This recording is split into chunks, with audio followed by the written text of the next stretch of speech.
கவலை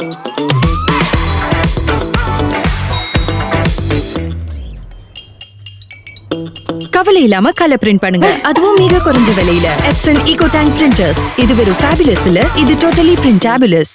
மிக முக்கியமான நிலையிலே வந்திருக்கக்கூடிய இந்த வாய்ப்புள்ள இந்த நேரத்திலே ஆயிரக்கணக்கிலே பல்லாயிரக்கணக்கில் திறமையுள்ள அருமை பெரியோர்களே, தோழர்களே, கிளர்ச்சியாளர்களாக அறப்போர் கிளர்ச்சியிலே சிறப்பாக திராவிட முன்னேற்ற கழகத்தினுடைய தலைமையிலே அமைந்திருக்கிற இந்த கூட்டணியின் சார்பாக அருமை வாய்ப்பை கருதி மதச்சார்பற்ற முற்போக்கு கூட்டணியின் சார்பிலே மாபெரும் கண்டன ஆர்ப்பாட்டம் என்ற இந்த ஆர்ப்பாட்டத்தை கலந்து கொண்டு சிறப்பாக இங்கே உரையாற்றி முதல்ல முழக்கத்தை தொடங்கி வைத்த மறுமலர்ச்சி திராவிட முன்னேற்ற கழகத்தினுடைய பொதுச் செயலாளர், திராவிட இயக்கத்தின் போர்வாள் அன்பிற்குரிய சகோதரர் வைகோ அவர்களே, அதுபோல மார்க்சிஸ்ட் கம்யூனிஸ்ட் கட்சியினுடைய பொதுச் செயலாளர் பொலிட் பியூரோ உறுப்பினர் தோழர் பாலகிருஷ்ணன் அவர்களே, இந்திய கம்யூனிஸ்ட் கட்சியினுடைய செயலாளர் தோழர் மு வீரபாண்டியன் அவர்களே,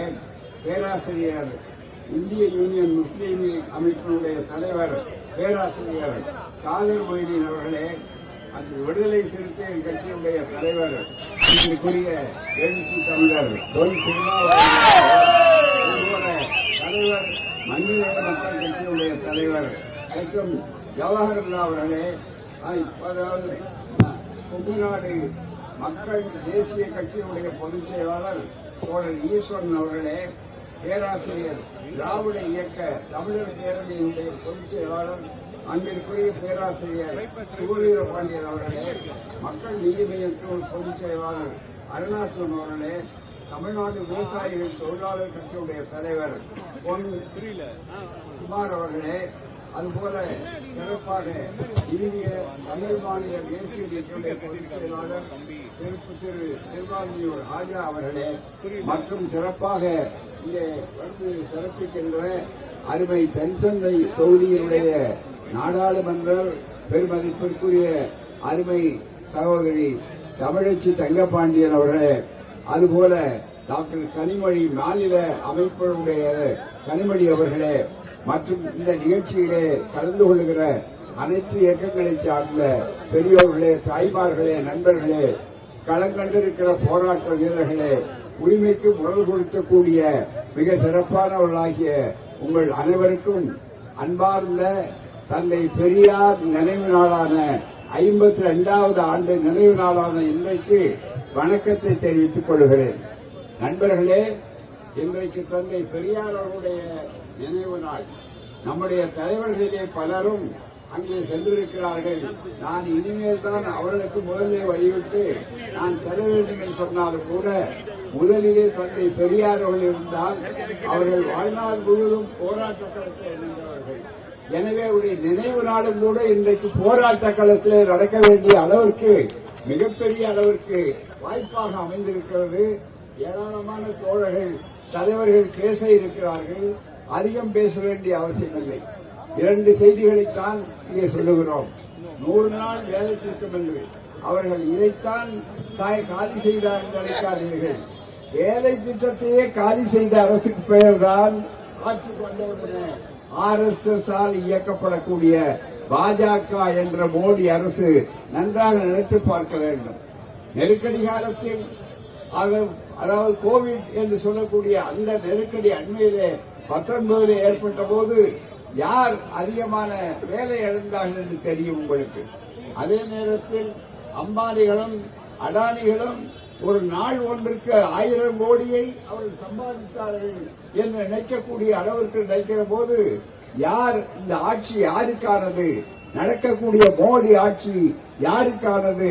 பாமர மக்களுக்கு, ஏழை எளிய மக்களுக்கா உண்டா என்றால் கிடையாது. மகாத்மா காந்தி அவருடைய பெயரை எடுத்து விட்டார்கள் என்பது முக்கியமல்ல நண்பர்களே. அது மிக தேவையான ஒன்று. அவர் அனைவருக்கும் பொதுவானவர். அது மட்டுமல்ல, நாட்டு தந்தை என்று கருதப்பட்டவர். அப்படிப்பட்டவர். அது மட்டுமல்ல, தன்னுடைய என்பதை மக்களுக்கு எடுத்துச் சொன்ன ஒரு நல்ல உதாரணமாக இந்திய நாட்டினுடைய உயிர் தியாகியாக வழிகாட்டியாக இருந்தவர்கள். அப்படிப்பட்டவருடைய பெயரை அகற்றியது மட்டுமே மிகப்பெரிய வஞ்சனை அல்ல நண்பர்களே. அதைவிட மிக முக்கியம், நீங்கள் நினைத்து பார்க்க வேண்டும். ஏழை எளியவர்களுக்கு இந்த ஆட்சியிலே அதை பற்றி சொல்லுகிற போது வேறு எவரும் சொல்லாத ஒரு கருத்தை, ஒரு ஆழமான கருத்தை தந்தை பெரியார் அவர்கள் அவருடைய டைரியிலே குறிப்பிட்டிருக்கிறார். அவர் சொந்த டைரி எழுதுவார் குறிப்புகள். அந்த டைரியிலே இதுவரையிலே மற்றவர்களுக்கு செய்தியாளர்களுக்கு கூட இது தெரியாத ஒன்று. அவருடைய டைரியிலே, பெரியார் தனது நாட்குறிப்பு டைரியிலே குறித்து வைத்துள்ள செய்தி இது. பெரியார் எழுதியிருக்கிறார். ஆதாரத்தோடு ஆதாரம் வைத்திருக்கிறோம். இந்தியா, கவனியுங்கள், இந்தியா சுதந்திரம் பெற்றது 15 ஆகஸ்ட் 1947.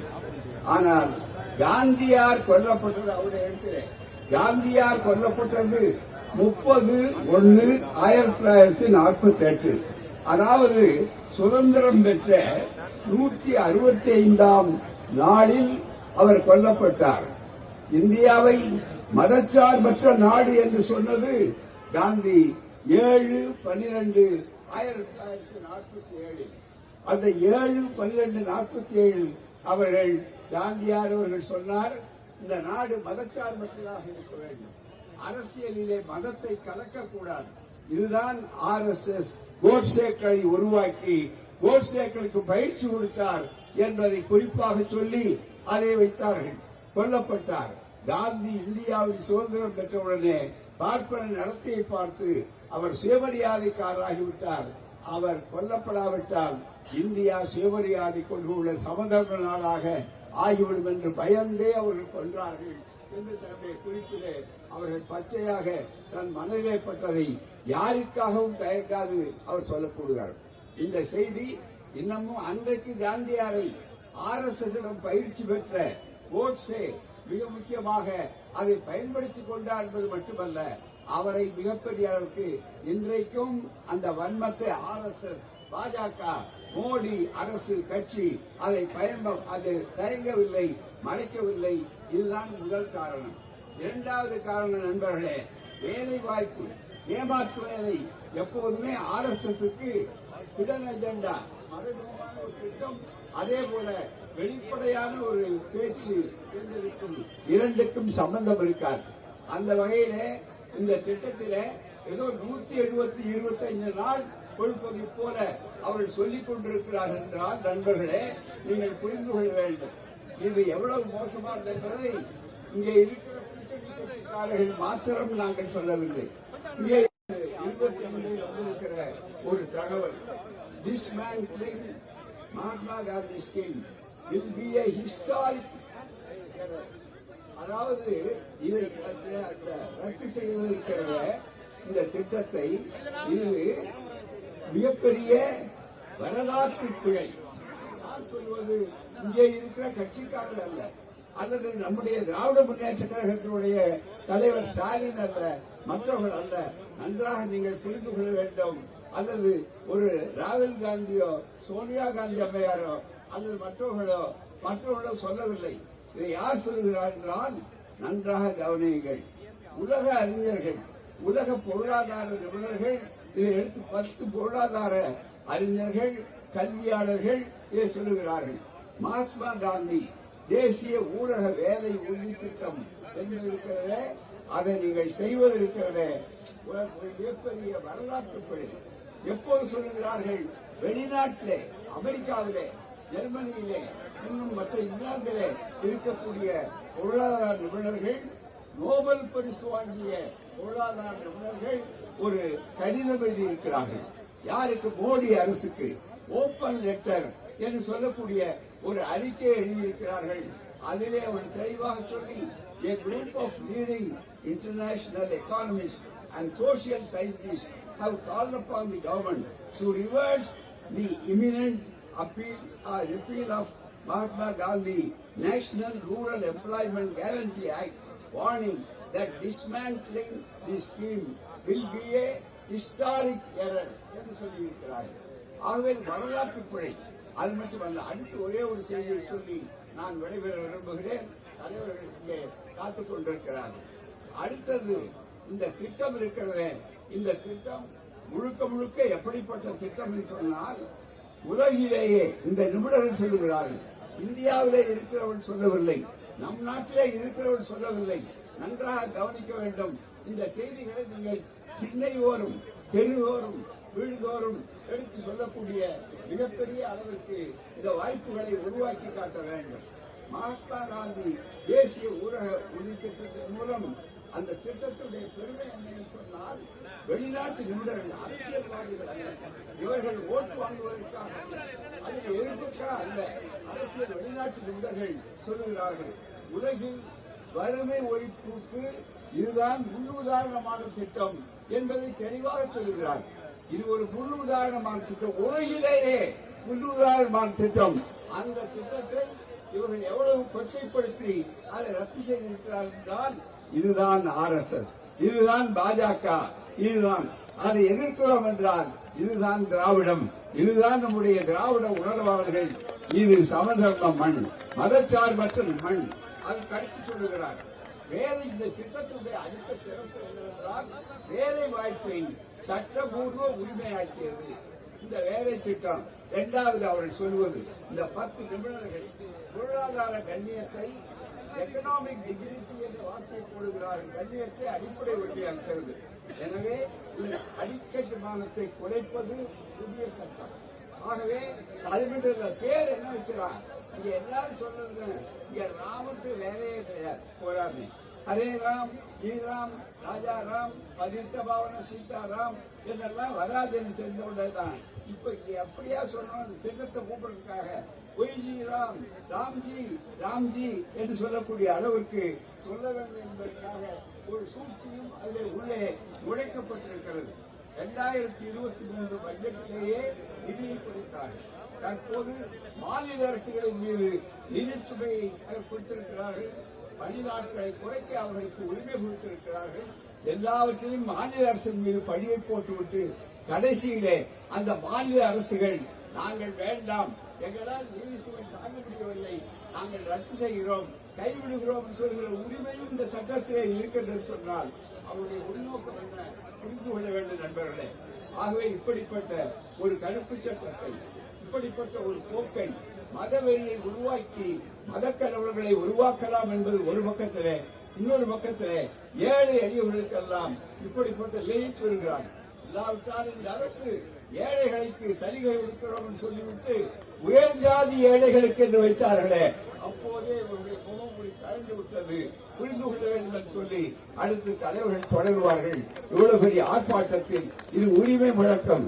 கலைஞர் சொன்னார், உறவுக்கு கை கொடுப்போம், ஆனால் உரிமைக்கு முழக்கமிடுவோம், உரிமைக்கு நாங்கள் குரல் கொடுப்போம் என்று சொன்னார்கள். குரல் முழக்கமாக இருக்கிறது. இந்த சோழெழுத்துக்களை பாருங்கள். நீங்கள் திருத்தப்படாவிட்டால் 1923 நீங்கள் என்ன வித்தைகள் செய்தாலும், எத்தனை எஸ்ஐஆர்களை கொண்டு வந்தாலும் உங்கள் கதை நடக்காது, நடக்க விடமாட்டோம் என்பதற்குத்தான் பல்லாயிரக்கணக்கிலே கூடியிருக்கிற இந்த போராட்டம். இந்த போராட்டம் இன்றைக்கு பெரியாருடைய நினைவு நாளில் பெரியார் ஆரம்பித்த எந்த போராட்டமே தோற்றது கிடையாது. களத்தில் வென்று காட்டியிருக்கிறோம், நின்று காட்டியிருக்கிறோம். இந்த திட்டத்துக்கு விடை கொடுக்கிற நாள் எல்லாவற்றுக்கும் சேர்த்து ஒரே வழி 26 மீண்டும் இந்த ஆட்சிக்கு இடமில்லை என்று காட்ட வேண்டிய மகத்தான பொறுப்பு. திண்ணை பிரச்சாரம், தெரு பிரச்சாரம் அத்தனை செய்யுங்கள். வெற்றி நமதே. ஒருபோதும் விடமாட்டோம். ஒருபோதும் உங்களுடைய ஆட்சியை நீங்கள் நினைக்காதீர்கள். இது காந்தி நாடு என்று பெயர் வைக்க வேண்டும் சொன்னவர் தந்தை பெரியார். அப்படிப்பட்ட காந்தி நாட்டை நீங்கள் நாளைக்கு நோட்டிலே கூட காந்தி இருக்காது, கோட்ஸே படம் அச்சிட்டால் கூட அதிசயப்பட வேண்டிய அவசியமில்லை. புரிந்து கொள்ளுங்கள், ஆபத்தானவர்கள். எனவே இந்த தமிழ்நாட்டுக்குள் அந்த நச்சரவு போவதற்கு மாட்டோம், அதனுடைய விஷப்பல்லை பிடுங்கியே காட்டுவோம் என்று சொல்லக்கூடிய உணர்வோடு இதை ஒழிப்போம். இதை ரத்து செய்கின்ற வரையிலே ஓய்வில்லை. இந்த ஆட்சியை புரிய வைக்கின்ற தெருத்தெருவாக நடத்துவோம் என்று கூறி விடைபெறுகிறேன். வணக்கம். நிச்சயமாக வெற்றி நமக்கு என்று சொல்வது மக்களுக்காக, உங்களுக்காக, எங்களுக்காக அல்ல. இது கட்சி பிரச்சனை அல்ல, வெறும் நாட்டு பிரச்சனை மட்டுமல்ல, நாட்டை தாண்டி வெளிநாட்டுக்காரர்கள் சொல்லக்கூடிய அளவிற்கு மோசமான நிலை என்பதை புரிந்து கொள்ளுங்கள் என்று கேட்டுக்கொண்டு வாய்ப்பளித்து உங்களுக்கு நன்றி கூறி விடைபெறுகிறேன். வணக்கம். நன்றி.